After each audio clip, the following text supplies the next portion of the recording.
आपके पास एक project detail आई, आपने उसके लिए ऑडिशन ऑडियो बनाया, उसे क्लाइंट को सेंड करा, लेकिन क्लाइंट ने फिर भी उसे रिजेक्ट कर दिया।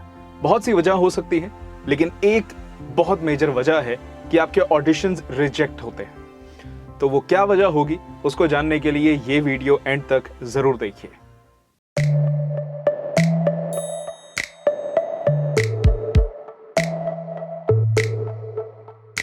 नमस्कार दोस्तों, आपका स्वागत है मेरे चैनल हिमांशु द वीओ गाय में। पहली बात तो माफ़ी चाहूँगा कि कुछ समय लग गया ये वीडियो लाने में, कुछ काम में बिजी था, पर अब से पूरी कोशिश है कि टाइमली सारी वीडियोस आती रहेंगी एंड हफ्ते में एक दो तो ज़रूर आएंगी। एंड बहुत बहुत थैंक यू, आप सभी कमेंट करते हैं, कुछ पूछते हैं, उससे क्या होता है कि एक मुझे ये वीडियोस बनाने के लिए भी मोटिवेशन मिलता है कि यस, पता चलता है कि मैं किसी की हेल्प कर रहा हूँ। और जब आप पूछते हैं तो वो यकीन दिलाता है कि ठीक है, आपको समझ आ रहा है, आपको जानना चाहते हैं। और तो ऐसे ही आप प्लीज़ अपने कमेंट्स करते रहिए। आप कुछ भी पूछना चाहते हैं, जितना होगा मैं उसके बारे में ज़रूर बताऊंगा एंड उन टॉपिक्स पे वीडियोस भी बनाता रहूँगा। तो चलिए अब मुद्दे की बात पे आते हैं कि आपके जो ऑडिशन ऑडियोज़ हैं वो क्यों रिजेक्ट होते हैं। तो देखिए, उसका वैसे तो वजह जैसे मैंने बताया बहुत है, पर एक सबसे मेजर वजह क्या होती है, वो होती है प्रोनाउंसिएशन, उच्चारण। प्रोनाउंसिएशन क्या होता है? किसी शब्द को बोलने का तरीका, how you speak a word, वो उसकी प्रोनाउंसिएशन दर्शाता है। तो जब आपके ऑडिशन ऑडियोज में प्रोनाउंसिएशन गलत होती हैं तो क्लाइंट डेफिनेटली उसे एक वजह मानता है कि ये ऑडिशन रिजेक्ट कर दिया जाए। अगर आप एक ट्रेन्ड वीओ आर्टिस्ट हैं, आपने कहीं से ट्रेनिंग ले रखी है, तो आपको अपने शॉर्टकमिंग्स, अपने फ्लॉज पता होंगे जिन पे आप काम कर रहे होंगे। पर सभी लोग ट्रेनिंग नहीं लेते, वो अपने पोर्टफोलियो बनाते हैं एंड देन काम सर्च करने जाते हैं। काम नहीं मिलता तो उन्हें समझ नहीं आता कि उनमें कमी क्या है। ठीक है, तो प्लीज़ आप इस चीज़ को समझिए कि प्रोनाउंसिएशंस बहुत बड़ा रोल प्ले करती हैं। आपकी आवाज़ अच्छी है, बहुत हम बात करें तो भारी आवाज़ है या फिर बहुत मधुर आवाज़ है, एकदम लाजवाब, पर फिर भी क्यों नहीं क्लाइंट आपके ऑडिशंस एक्सेप्ट करता। तो इसीलिए अब ये वीडियो इसी टॉपिक पे हम बात करेंगे कि प्रोनाउंसिएशंस को अपने कैसे आप सुधार सकते हैं। अब देखिए, दुनिया में हज़ारों लाखों शब्द होंगे जिनकी प्रोनाउंसिएशन आपने कभी सुनी नहीं होगी। इनफैक्ट वो पहली बार आपने वर्ड्स पढ़े हैं। तो जब ऐसे कोई शब्द आते हैं, आप गूगल पे या किसी ऐप पे जाके उनकी प्रोनाउंसिएशन सुन लेते हैं। अब कुछ ऐसे शब्द होते हैं जो आपने कभी कभार सुने हो, उनमें भी गलतियां हो जाती हैं। पर मेजर प्रॉब्लम, मेजर इशू तब आता है जब आप कुछ ऐसे वर्ड्स जो आप रेगुलरली यूज करते हैं उनकी प्रोनाउंसिएशन गलत करते हैं। तब एक मेजर इशू आता है, बिकॉज आपका माइंड कहता है कि मैं तो सही बोल रहा हूं, ये सही है, मुझे नहीं पता कि क्या गलत है इसमें। ठीक है ना, तो तब वहां पे एक इशू आता है। तो फ्रेंड्स, घबराइए नहीं, क्योंकि ये वीडियो उसी का सॉल्यूशन है और मैं आपको ऐसे सात स्टेप्स बताऊंगा या 7 तरीके बताऊंगा कि जिनसे आप अपनी प्रोनाउंसिएशंस में सुधार ला सकते हैं, और ये किसी भी लैंग्वेज पे लागू होता है। स्टेप 1, स्पीक लॉट, बहुत बोलिए।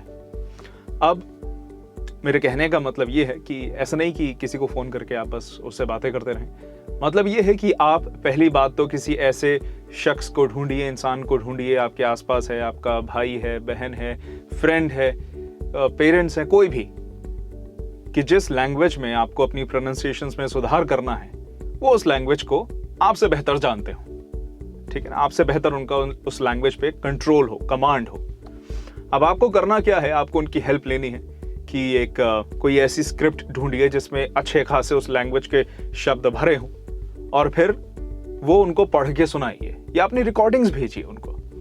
अब उनसे आप हेल्प ले सकते हैं कि तुम्हें इनमें किन वर्ड्स में प्रोनाउंसिएशन गलत लगी, आप प्लीज़ हमें बताइए, ताकि आपको आइडिया तो लगे कि आप कहाँ गलती कर रहे हैं। ठीक है ना, ये जानना पहले बात बहुत ज़रूरी है, जो आपके संगी साथी, आपके फ्रेंड्स आपकी इसमें हेल्प कर सकते हैं कि आपको जितना ज़्यादा आप बोलेंगे उस लैंग्वेज में।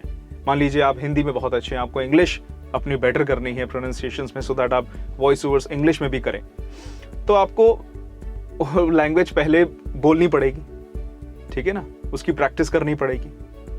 तो जितना ज़्यादा आप उस लैंग्वेज को बोलेंगे और किसी ऐसे इंसान को सुनाएंगे जिसे वो लैंग्वेज आती है, तो वो डेफिनेटली आपको जब बताएगा आपको समझ में आएगा कि आप गलतियां कहाँ कर रहे हैं। Step 2, listen a lot. बहुत सुनिए। अब इससे मतलब ये है कि देखिए, आप ऐसा नहीं है कि कुछ भी आप सुन सकते हैं। मान लीजिए आप इंग्लिश में अपना सुधार करना चाह रहे हैं या हिंदी में सुधार करना चाह रहे हैं, तो फॉर एग्जाम्पल हिंदी है, तो ऐसे सोर्सेस को सुनिए जहां पे आपको पता है कि जिस भी शख्स ने ये बोला होगा, ये वॉइस ओवर करा होगा, वो सही करा होगा। जैसे ऑलरेडी किसी वॉइस ओवर आर्टिस्ट की रिकॉर्डिंग्स, आप टेलीविजन पे डॉक्यूमेंट्रीज, नेशनल ज्योग्राफिक, डिस्कवरी, इन पे डॉक्यूमेंट्रीज सुन सकते हैं, वो भी किसी डबिंग आर्टिस्ट, वीओ आर्टिस्ट ने ही रिकॉर्ड करी हैं। ऑडियो बुक्स बहुत अच्छी हैं। आपको आजकल ऑडियो बुक्स बहुत कहीं से भी मिल जाती हैं सुनने को। आप उनको कभी खरीदना पड़ता है, कभी कुछ फ्री में होती है, पर जहां से भी आपको मिल रही हैं, आप प्लीज ऑडियो बुक्स को सुनिए। एक लेंदी ऑडियो बुक होती है, आपको काफी कुछ उसमें सुनने को मिलेगा। जब आप इंग्लिश की बात करते हैं तो इंग्लिश में आप पहली बात तो ये डायलेक्ट सेलेक्ट कर लीजिए कि आपको अमेरिकन सीखनी है, इंडियन सीखनी है, ब्रिटिश सीखनी है, ऑस्ट्रेलियन सीखनी है, कहाँ की सीखनी है, ठीक है। फिर वही सुनिए। इंडियन सीखनी है तो हाँ भाई, इंडियन वीओ आर्टिस्ट ने जो भी काम कर रखा है, ऑडियो बुक्स कर रखी हैं, या आप कोई अच्छे इंग्लिश न्यूज़ चैनल देख सकते हैं।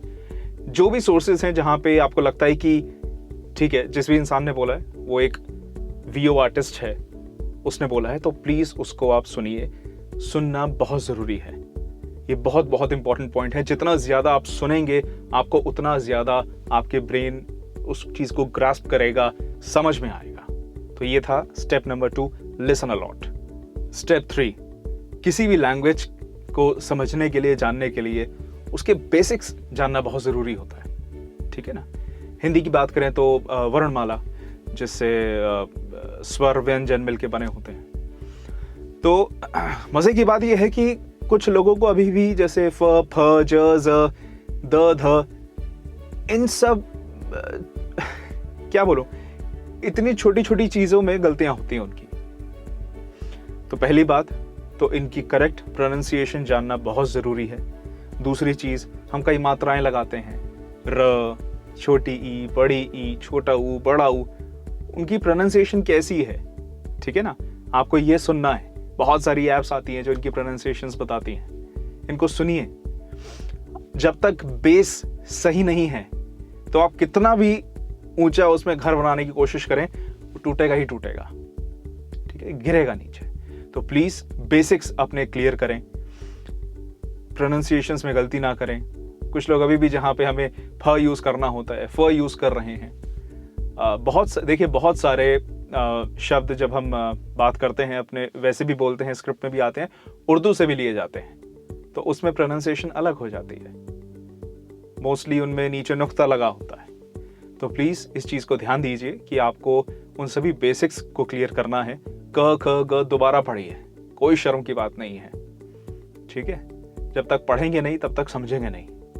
और ये सब चीजें जब आप करेंगे ना, आपको अपने आप समझ में आएगा कि आप बेटर हो रहे हैं उस लैंग्वेज में, एंड फर्क दिखने लगेगा। Step number 4, notice your lips. ये होंठ। अब देखिए क्या होता है कि कोई भी वर्ड आपको पता चला, आप इसकी प्रोनाउंसिएशन ठीक नहीं कर रहे हैं, किसी ने ठीक करी, तो आप उससे पहले तो वो प्रोनाउंसिएशन सुनिए। देन आप उनके भी होंठों पे नोटिस करिए कि जब वो वर्ड बोल रहे हैं कैसी मूवमेंट हो रही है, लिप मूवमेंट कैसी है।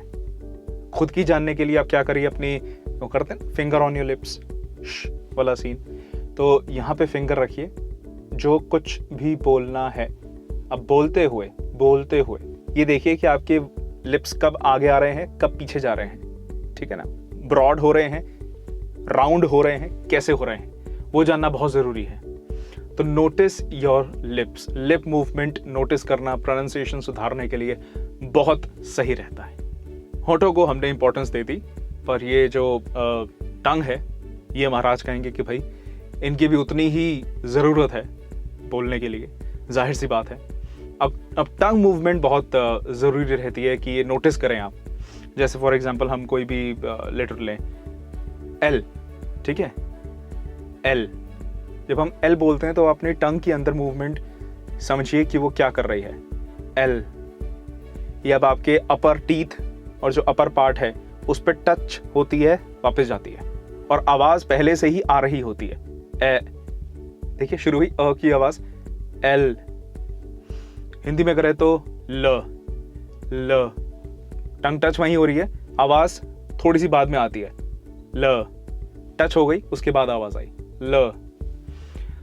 आर की बात करें तो आर में याद से अगर आपके आर ऊपर टच हो गया, गलत है। आर में आपका टंग थोड़ा रोल होता है और अंदर ही वो टच नहीं करता किसी पार्ट को। आर, आर, आर, आर, ठीक है, उसको कोशिश करिए वो टच ना करे ऊपर वाले पार्ट को। थ, थ, थिंक, थिंक, जब आपका टंग दांतों के बीच से पार होके नहीं आएगा, वो एक हवा का फ्लो नहीं आएगा, तो वो थ नहीं निकलेगा, वो त आएगा।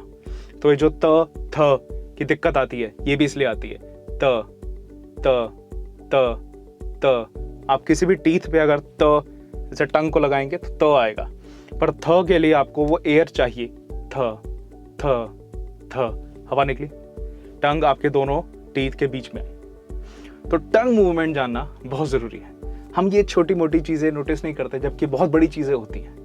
लिप मूवमेंट, टंग मूवमेंट। तो जब भी आप कोई प्रोनाउंसिएशन किसी वर्ड की गलत कर रहे हो तो समझिए उसकी करेक्ट प्रोनाउंसिएशन में lip movement and tongue movement कैसी है। स्टेप नंबर 6, वर्ड्स को तोड़िए। जब भी हम कोई मुश्किल शब्द सुनते हैं, समझते हैं, तो हम कैसे बोलते हैं उसे समझने के लिए। फॉर एग्जाम्पल हिप्पोपोटामस, हिप्पोपोटामस, तोड़ा। प्रोनंसिएशन, तोड़ा, तोड़ के धीरे धीरे, पहले धीरे धीरे बोला उसे, देन अपनी स्पीड बढ़ाई उसको बोलने की। ठीक है, पहले धीरे बोलिए, तोड़िए, धीरे बोलिए, स्पीड तेज करिए, तोड़िए, धीरे बोलिए, स्पीड तेज करिए। बहुत जरूरी रहता है और बहुत फायदेमंद होता है करना। अब बढ़ते हैं हम अपने आखिरी स्टेप पे, जो कि बहुत मजेदार है, आप सभी कर सकते हैं, करिएगा। मैं भी अपने स्टूडेंट से खूब कराता हूं। That is tongue twisters. बचपन में सुनते होंगे, है ना, बहुत सारे टंग ट्विस्टर्स। सोचा होगा मस्ती के लिए हैं। मस्ती के लिए तो हैं, पर प्रोनाउंसिएशंस के लिए बहुत जरूरी है। तो आप जितने ज्यादा टंग ट्विस्टर्स पढ़ेंगे, हिंदी में, इंग्लिश में, किसी भी लैंग्वेज में जिसमें अवेलेबल होंगे, तो आपको बहुत हेल्प करेगा। वो जो स श की दिक्कत आती है, तो सी शेल्स वाला टंग ट्विस्टर है, उसको पढ़िए। जहां पे भी जो भी आपको मिलते हैं ना, उन टंग ट्विस्टर्स को पढ़िए। आपको गलती करेंगे आप तो आपको परेशानी होगी, माइंड कहेगा क्यों गलत हो रहा है, फिर आप उसे करेंगे, फिर करेंगे, फिर करेंगे, फिर करेंगे, प्रोनाउंसिएशंस ठीक होती जाएंगी, ठीक होती जाएंगी, ठीक होती जाएंगी। देखिए, आप डे टू डे लाइफ में आप कैसे भी बात कर रहे हैं, इट्स फाइन। मेरे अकॉर्डिंग आप डे टू डे लाइफ में भी अगर कॉन्शियस रहते हैं अपनी प्रोनाउंसिएशंस को लेकर, बहुत फायदा होता है। ठीक है, तो ये सम एडिशनल टिप्स हैं कि डे टू डे लाइफ में भी आप प्लीज कॉन्शियस रहिए कि आप किस तरह बोल रहे हैं, शब्द कैसे प्रोनाउंस कर रहे हैं। एक और एडिशनल टिप अगर मैं देना चाहूं तो, जब भी आप कुछ पढ़ते हैं, देखिए, एक तो अगर आपको अच्छा वॉइस ओवर आर्टिस्ट बनना है तो एक आदत बना लीजिए कि दिन में कम से कम 10 से 15 मिनट जरूर पढ़िए उस लैंग्वेज को जिसमें आप वॉइस ओवर करना चाहते हैं। और जब भी आप पढ़ेंगे तो उसको मन में मत पढ़िए। ठीक है, मन में आप मॉर्गन फ्रीमैन है, शाहरुख खान है, सब कुछ है, बट सामने जब आता है तो टाइम फिस। जब भी आप पढ़ेंगे तो प्लीज उसको बोल के पढ़िए, रिकॉर्ड करिए, खुद को सुनिए। ठीक है, ये जो भी मैंने स्टेप्स बताए हैं, ये एक दिन का, एक हफ्ते का खेल नहीं है। It's a long term thing, पर डेली करना पड़ेगा। हेक्टिक लगता है, अरे मेहनत लगेगी, पर भैया अगर ठीक करना है तो मेहनत तो करनी पड़ेगी। आज तक मेडिसिन नहीं बनी कि आप मेडिसिन लेंगे आपकी प्रोनाउंसिएशंस बहुत बढ़िया हो जाएंगे। ठीक है, तो आई होप आपको ये स्टेप्स समझ में आए होंगे।